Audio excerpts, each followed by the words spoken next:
अस्सलामुअलैकुम गाइस, मेरा नाम है मोहम्मद ज़ैन और आप देख रहे हैं ज़ैन राइट्स। तो टाइटल को तो देख के आप समझ चुके होंगे कि आज हम कौन से टॉपिक पे बात करने वाले हैं। तो बगैर किसी टाइम को वेस्ट किए हम बात को स्टार्ट करते हैं।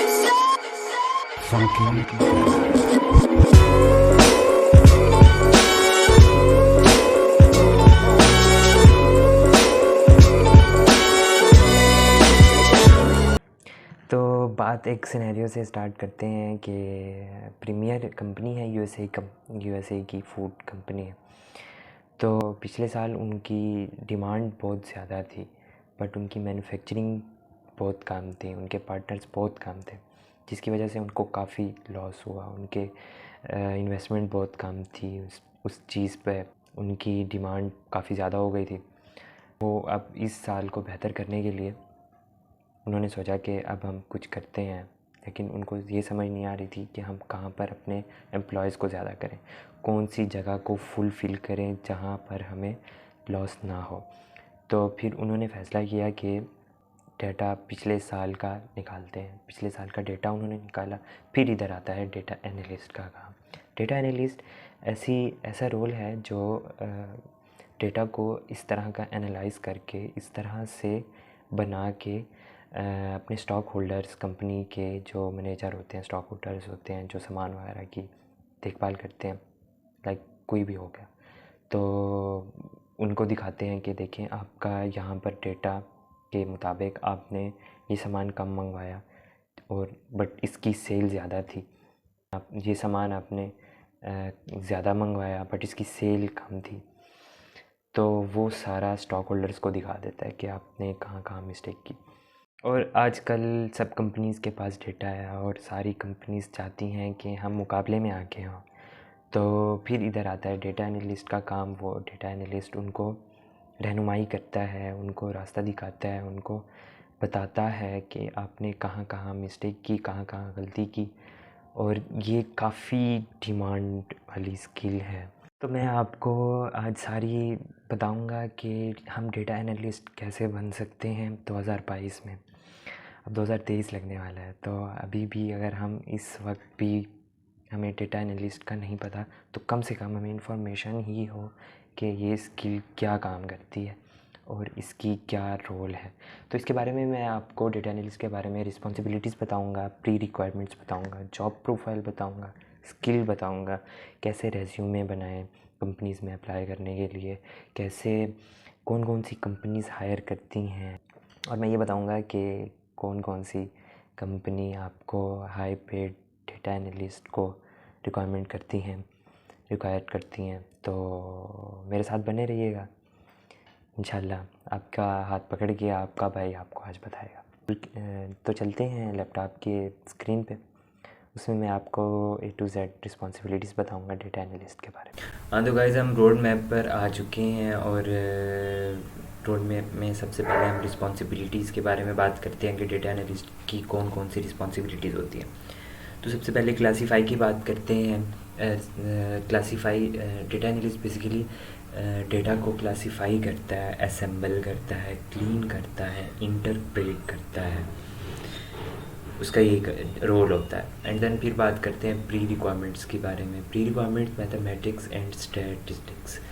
मैथमेटिक्स भाई हमें स्टार्ट से ही नहीं पढ़ना, नहीं, बल्कि हमें लीनियर अलजेब्रा के बारे में कभी तो सुना होगा यार, उसको ना बस उसके बारे में डीप डाइव जाना है कि यार हम लीनियर अलजेब्रा में मैट्रिक्स को आपस में मल्टीप्लाई करना, मैट्रिक्स को आपस में कैसे मल्टीप्लाई करते हैं, और क्रॉस मल्टीप्लिकेशंस होती हैं, डिफरेंस होती है। आप पढ़ेंगे तो आपको इंशाल्लाह जल्दी पिक करेंगे। एंड देन स्टैटिस्टिक्स की बात करते हैं। तो स्टैटिस्टिक्स बेसिकली डेटा ना हमारा रो एंड कॉलम्स फॉर्म में होता है, तो उनको आपस में एवेल्यूएट किया जाता है, उनको मिक्स किया जाता है और फिर रिज़ल्ट आता है।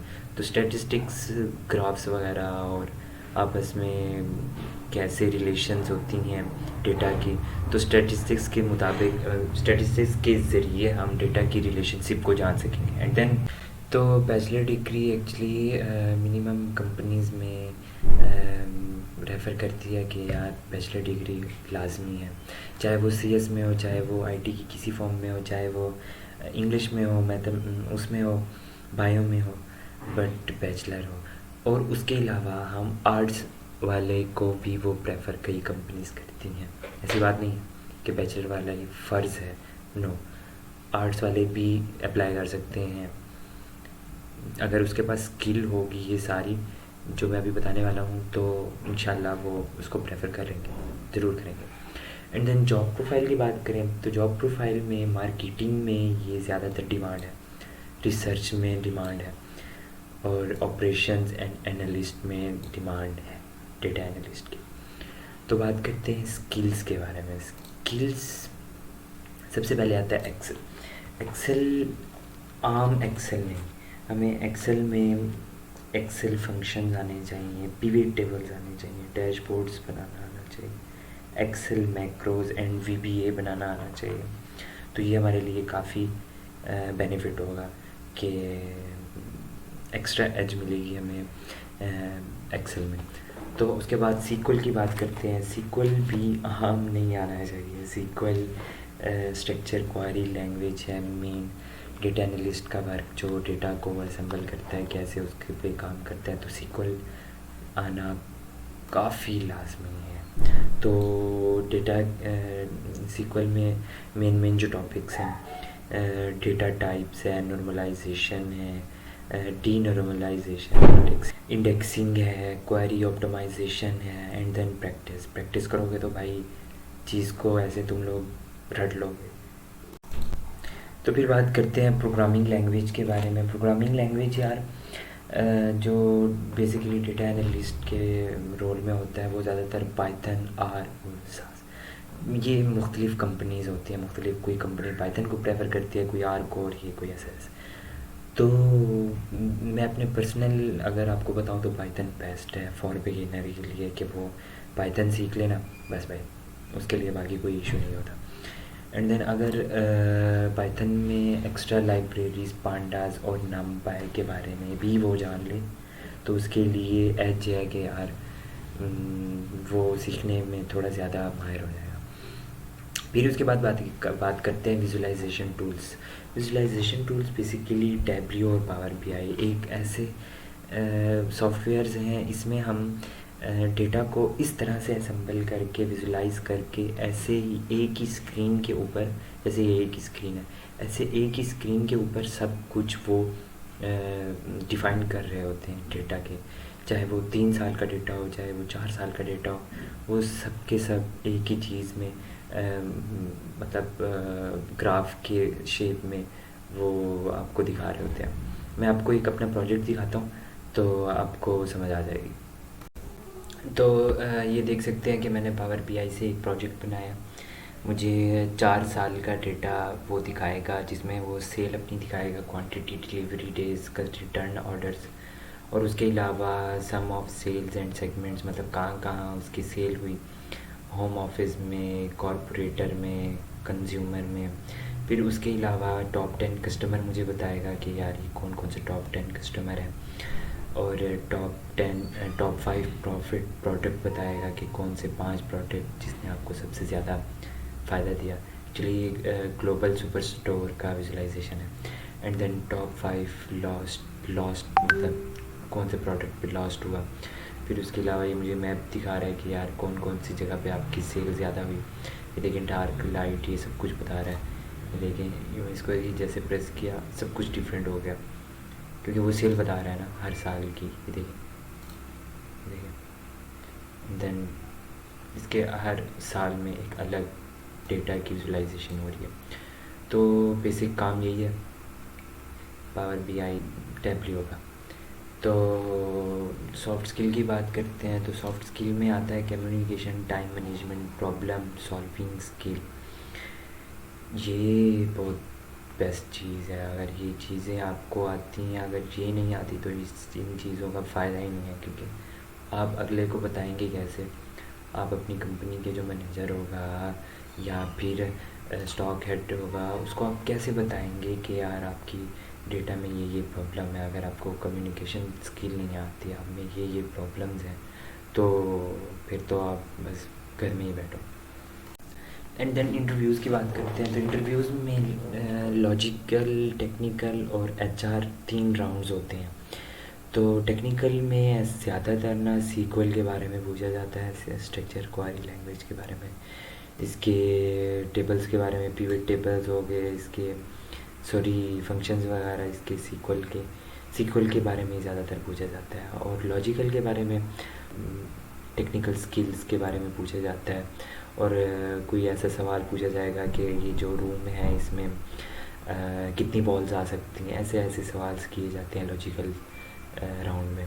एंड देन एचआर में फिर आपकी ये दोनों में से भी पूछ सकता है और अपने तौर से भी मतलब कोई पूछ सकता है अगर ये आपको सब चीज़ें आती हैं तो। एंड देन इसी राउंड के अंदर ही आपकी सैलरी फाइनल होती है। फिर उसके बाद बात करते हैं resume GTA and keywords. GTA मतलब job description and keywords.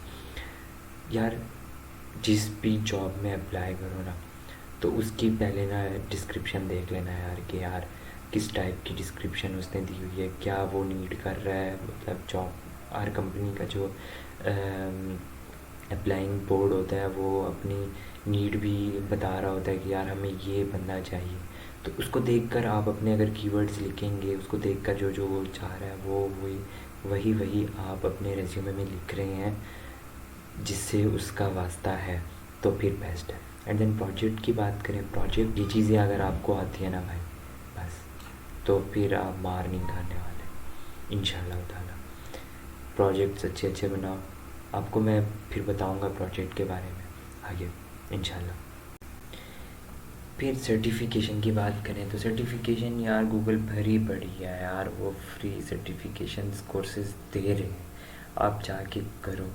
But उसके लिए हम बहुत कमज़ोर हो जाते हैं यार, हम कहते हैं कि यार नहीं करने वाले हम ये सर्टिफिकेशन।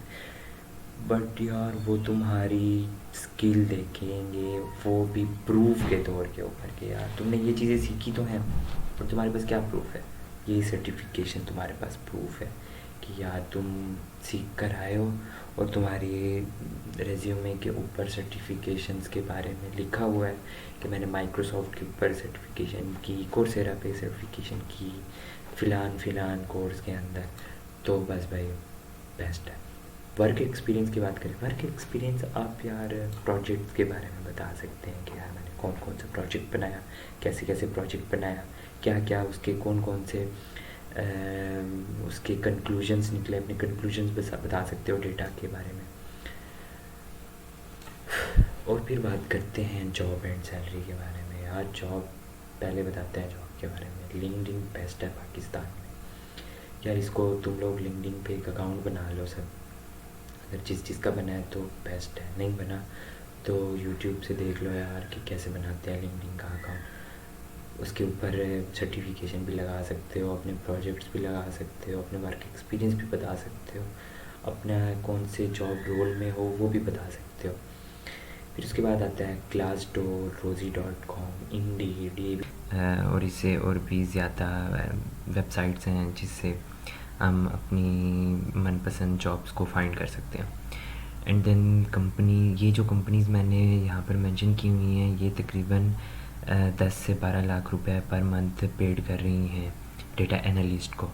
यार एक्चुअली ना अगर हमारे स्किल बेहतर होगी तो हम उसके बाद ये जो इंटरव्यूअर्स वाला सेक्शन होगा ना, इसमें लॉजिकल और टेक्निकल वाली राउंड से अगर परफेक्ट गुजर जाएंगे ना तो उसके बाद ये दोनों ना एचआर को कहते हैं कि यार ये बंदा अगर इस टाइप की भी सैलरी को डिमांड करे तो आप उसको जाने मत देना क्योंकि हमें इस बंदे की नीड है।